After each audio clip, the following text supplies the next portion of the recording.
చిగురించబోతుంది. గొప్ప దినాలు నువ్వు చూడబోతున్నావు. నీ యేసుకు సమస్తము సాధ్యమే. గుడ్ మార్నింగ్ దేవుని ప్రియ కుమారుడా, గుడ్ మార్నింగ్ దేవుని ప్రియ కుమార్తె. Special good morning to you. Israel ఎర్ర సముద్రం దాటుతున్నప్పుడు వారు అక్కడ సొనగడం ప్రారంభించారు. కానీ అద్భుతం ఆగిపోలే. ఎందుకు అద్భుతం ఆగిపోలేదంటే కారణం, మోషే నాయకుడిగా నడిపిస్తున్నాడు. ఇజ్రాయెల్ సొనుగు కన్నా మోషే దేవుడిపై నుంచి విశ్వాసం గొప్పది ఆ సమయంలో. ఎందుకు ఈ మాట మాట్లాడుతున్నానంటే, మీ ఇంట్లో ఒకరెవరో లేకపోతే నలుగురు ఎవరో మీకు విరోధంగా నిలబడి సనుగుతున్నారేమో. మన జీవితం ఏంటి, ఎక్కడున్నావు, ఏమవుతుంది, మన పరిస్థితి ఏంటి, మనం ముందుకెళ్తామా ఆగిపోతామా. మీ భర్త బట్టి చాలా డిసప్పాయింట్ అయిపోయారేమో, మీ భార్య బట్టి చాలా డిసప్పాయింట్ అయిపోయారేమో, మీ అమ్మగారు బట్టి నాన్నగారు బట్టి మీ జీవిత విషయాలన్నీ డిసప్పాయింట్మెంట్తో తిరుగుతున్నాయేమో. మీకు అనిపించింది అనవసరంగా పెళ్లి చేసుకున్నాను, లేకపోతే అనవసరంగా వీళ్ళ అన్నయ్య అయిపోయాడు, అనవసరంగా తమ్ముడు అయిపోయాడు, అనవసరంగా వీళ్ళ అమ్మ నాన్న అయిపోయారు అని చెప్పి మీరు కృంగిపోతున్నారు లోపల. ఎప్పుడు కూడా ఆస్తి గొడవలే, ఆస్తి గురించే మాట్లాడతారు. మీరు చూస్తే దేవుని మీద విశ్వాసం వచ్చిన వ్యక్తి చూస్తే మిగతా అందరూ కూడా చాలా చెదిరైపోయిన వారు. అయినప్పటికీ నీ జీవితము వారి మాటలు బట్టి డిసైడ్ అవ్వలేదు. నీవు ఆ సముద్రము దాటి అవతలకి వెళ్తున్నావు, నీతో పాటు నీ కుటుంబాన్ని కూడా తీసుకువెళ్తున్నావు. నిజమేదే.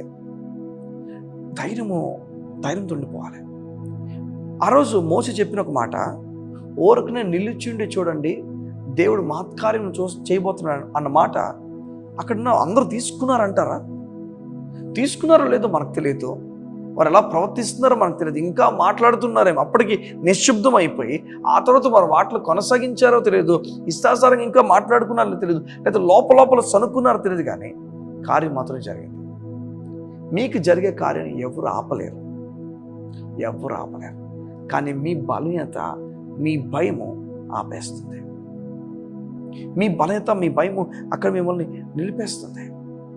కొన్ని మార్లు మన జీవితంలో కొన్ని జరగకపోవడానికి కారణం మనం ధైర్యంగా అడుగేయకపోవడం. మోషేలాగా ధైర్యంగా ఈరోజు నీ ఉంటే నీ కుటుంబం కూడా అవతలొట్టుకు వెళ్తుంది.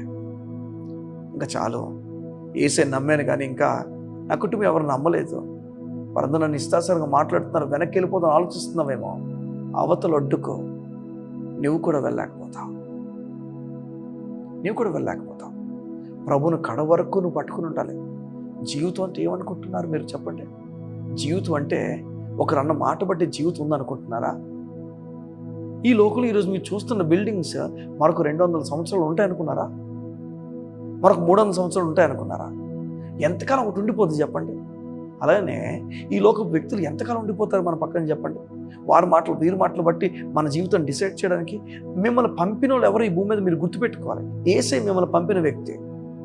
మీ అమ్మగారు నాన్నగారు ద్వారా యేసే ఈ భూమి మీద పంపాడు మిమ్మల్ని. వారిని వాడుకున్నాడు మిమ్మల్ని ఈ లోకాన్ని పంపడానికి.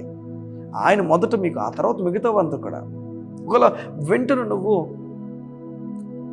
కట్టుల మధ్యలో ఉన్నావేమో, భయంకర మాటలు మాట్లాడుతూ నువ్వు దేవుని దగ్గరికి వెళ్ళకూడదు, చర్చికి వెళ్ళకూడదు, ఆ మాటలు ఈ మాటలు అని చెప్పి మాట్లాడడం వల్ల మీరు ఏం చేయాలి అర్థం కాక నీరసించి మీ మూలలో ఎవరికి తెలియకుండా ప్రార్థన చేసుకుంటారేమో.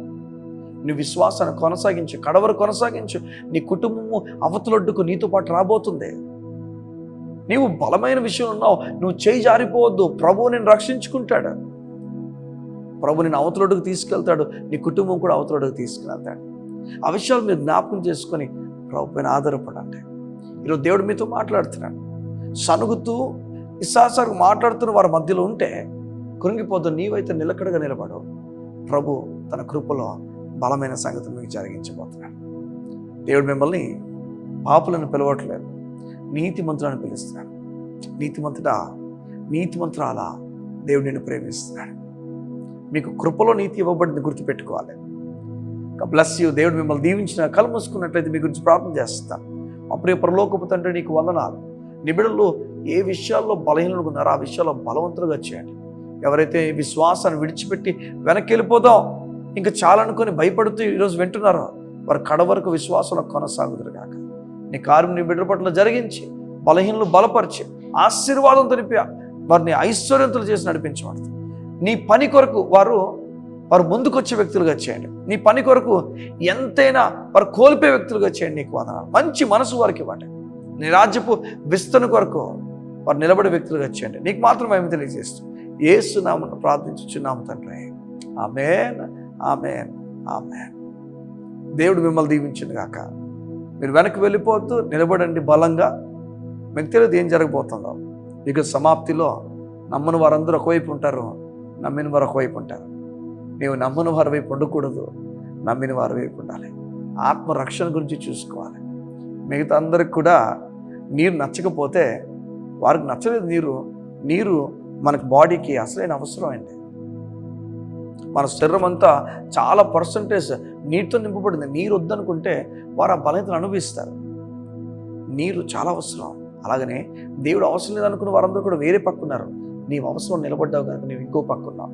ఆ మాటలు వింటావు, ఓర్చుకో, నిలబడు. ప్రభు నిన్ను ఉన్నతంగా నిలబెట్టబోతుంది. God bless you. See you tomorrow.